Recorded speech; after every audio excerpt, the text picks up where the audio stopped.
Have you ever wondered how quickly a political statement can spark a nationwide debate? Sometimes, just a few sentences spoken during a television interview can dominate conversations across Nigeria for days. That is exactly what happened after former Borno State Governor Ali Modu Sheriff made fresh comments about Peter Obi and his 2027 presidential ambition. But what made this story even bigger wasn't only what Sheriff said. It was the strong response that followed from supporters, critics, and political observers across the country. Politics in Nigeria has never been short of controversy. But when issues of national unity, ethnicity, and security enter the conversation, emotions can rise very quickly. This latest exchange has reopened old debates, revived long-standing allegations, and reminded many Nigerians just how sensitive political discussions can become as preparations for the 2027 elections continue. Before we continue, if you enjoy balanced political analysis without unnecessary drama, take a second to like this video, subscribe to the channel, and turn on notifications so you don't miss future updates. And as you watch, let us know your thoughts respectfully in the comments, because every opinion matters when it's expressed with facts and respect. The controversy began after Ali Modu Sheriff appeared on Channels Television, where he discussed the political landscape ahead of the next general election. During the interview, Sheriff argued that Peter Obi would struggle to win support from northern voters. He went further by alleging that Obi wants to divide Nigeria, claiming that Obi has failed to clearly distance himself from separatist movements and has not done enough to reassure those who believe in Nigeria's unity. These were Sheriff's opinions during the interview and have generated significant reactions across the country. Sheriff also repeated claims relating to Peter Obi's time as governor of Anambra State, alleging that northerners were chased out during Obi's administration. Peter Obi has not accepted those allegations, and they remain matters of political disagreement rather than established fact. During the same interview, Sheriff maintained that the North would not support Obi in the 2027 election and expressed confidence that the ruling party would retain power.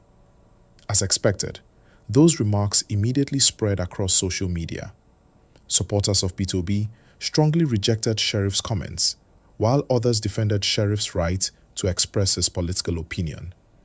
But another response soon attracted widespread attention. This time, it came from Barrister Aloy Ejimakor, one of the lawyers representing Nnamdi Kanu. Reacting on social media, Ejimakor questioned Sheriff's accusation against Peter Obi. He wrote words to the effect that if Peter Obi supposedly wanted to divide Nigeria, then what exactly would Boko Haram be trying to achieve? To unite Nigeria? He went on to argue that Sheriff was in a unique position to answer such a question because, according to him, credible people over the years, including human rights lawyer Femi Falana and former President Goodluck Jonathan, had made statements linking Sheriff to the origins of Boko Haram. Ejimakor further suggested that Sheriff made his comments against Peter Obi because Obi is Igbo. That response immediately became one of the most discussed political comments online.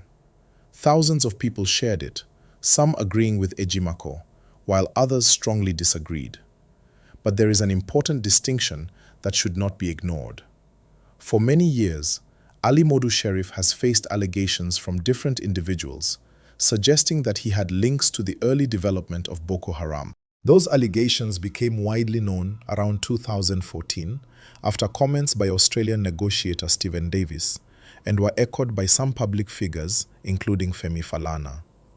However, Sheriff has consistently denied sponsoring or founding Boko Haram, describing the accusations as false and politically motivated.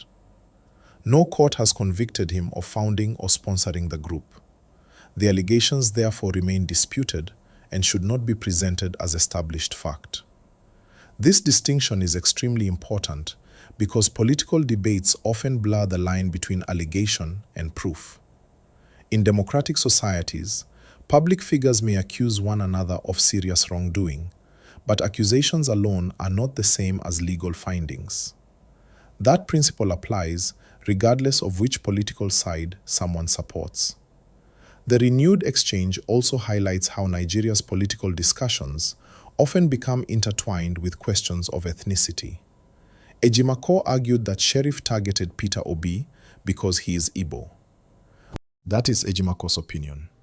Sheriff himself has not publicly stated that ethnicity was the reason for his criticism. Instead, his public comments focused on what he described as concerns over national unity and voting patterns in northern Nigeria.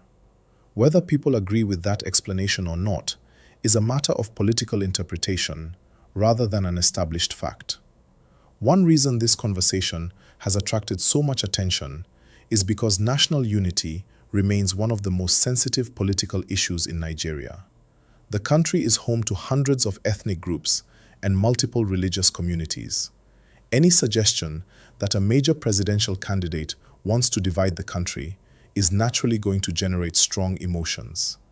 Likewise, any attempt to revive allegations connecting a politician to Boko Haram will also provoke intense reactions because of the enormous suffering caused by the insurgency over many years. For millions of Nigerians, these are not just political arguments. They relate to real experiences involving insecurity, displacement, economic hardship, and the future direction of the country. That is why statements like these rarely remain ordinary political exchanges. They quickly become national conversations. Another interesting aspect of this debate is how social media has amplified every side of the argument. Within hours, short video clips from Sheriff's interview were circulating on Facebook, X, TikTok, Instagram, and WhatsApp. At the same time, screenshots of Ejimakor's response spread just as rapidly. Supporters from different political camps highlighted the parts that supported their own viewpoints, while often ignoring the broader context. This is becoming increasingly common in Nigerian politics. A 30-second clip can shape public opinion far more than an hour-long interview. A single sentence posted online can generate thousands of comments before many people have even watched the full discussion. That reality makes it even more important for viewers to seek complete information before reaching conclusions. It is also worth remembering that Nigeria is gradually moving closer to another election cycle. As that happens, political rhetoric is likely to become stronger. Candidates, party leaders, supporters, and commentators will all attempt to shape public perception. Statements that generate headlines often receive the most attention, especially when they involve prominent political figures. But voters also have a responsibility. Instead of reacting only to emotional statements, many analysts encourage Nigerians to examine policies, track records, economic proposals, security plans, education reforms, healthcare strategies, and governance records before making electoral decisions.